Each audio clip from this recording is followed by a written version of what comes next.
Salut jeune pousse, alors aujourd'hui on va se demander comment bien réussir sa cure de gémothérapie. Je vais répondre aux questions que je rencontre le plus fréquemment en formation. Premier point qui peut paraître évident mais qui ne l'est pas forcément, c'est de réussir à identifier les bourgeons que l'on va prendre. Il y a des dizaines de bourgeons qui parfois peuvent être utilisés pour les mêmes pathologies, pour les mêmes types d'inconfort, a priori. Mais selon la cause de ces inconforts, on va en cibler un plutôt que l'autre.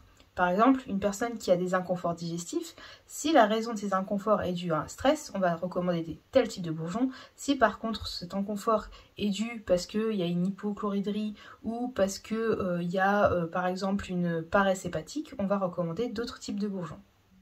Au-delà de réfléchir à quel type de bourgeon on va prendre, on va aussi réfléchir à quel type de macérat on souhaite prendre.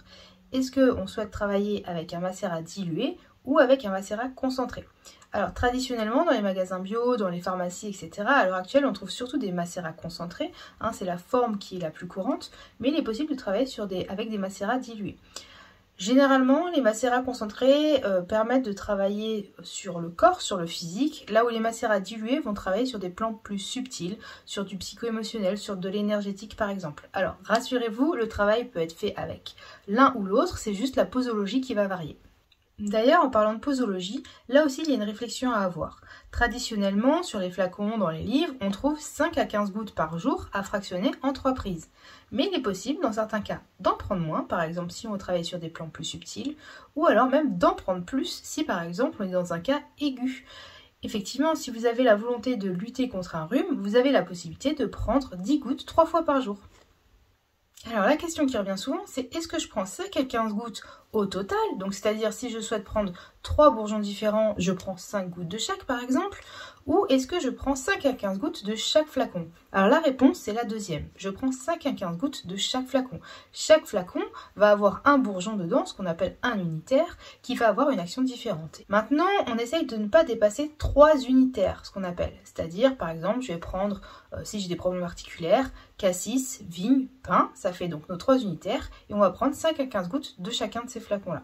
Il est possible aussi de prendre ce qu'on appelle des complexes ou des synergies. Ces synergies sont des mélanges de plusieurs bourgeons. Si on reprend l'exemple des troubles ostéo-articulaires mentionnés précédemment, il existe des synergies composées de cassis, de pin et de vigne qui facilitent la prise.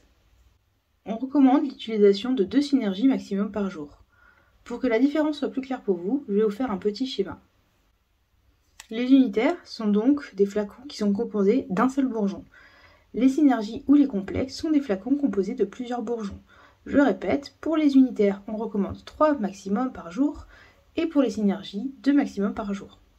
Parfois, pour répondre à vos besoins, il est nécessaire de prendre plus de 3 bourgeons en simultané. Dans ces cas-là, on peut alterner, c'est-à-dire qu'on va prendre par exemple 2 bourgeons le lundi, le mercredi et le vendredi et les 2 autres bourgeons le mardi, le jeudi et le samedi. De cette manière, on ne dépasse pas la dose quotidienne recommandée.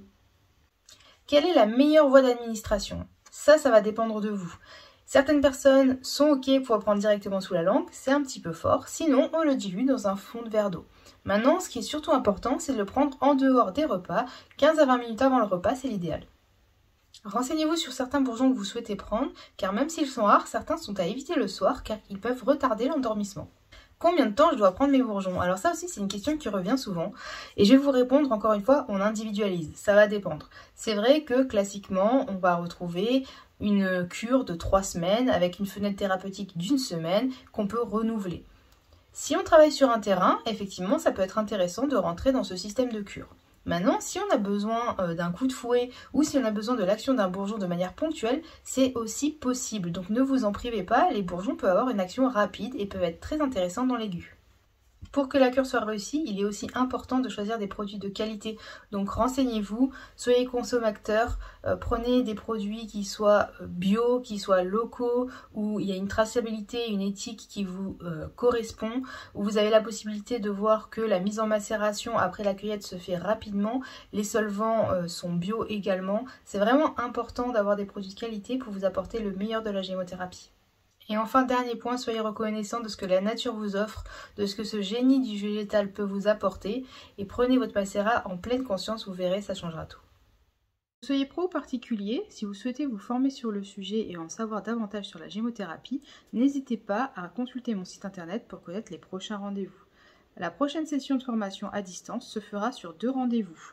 le dimanche 12 mars de 14h à 18h et le dimanche 26 mars de 14h à 18h également. Si ce créneau ne vous convient pas, n'hésitez pas à me contacter pour que l'on convienne ensemble d'une session individuelle.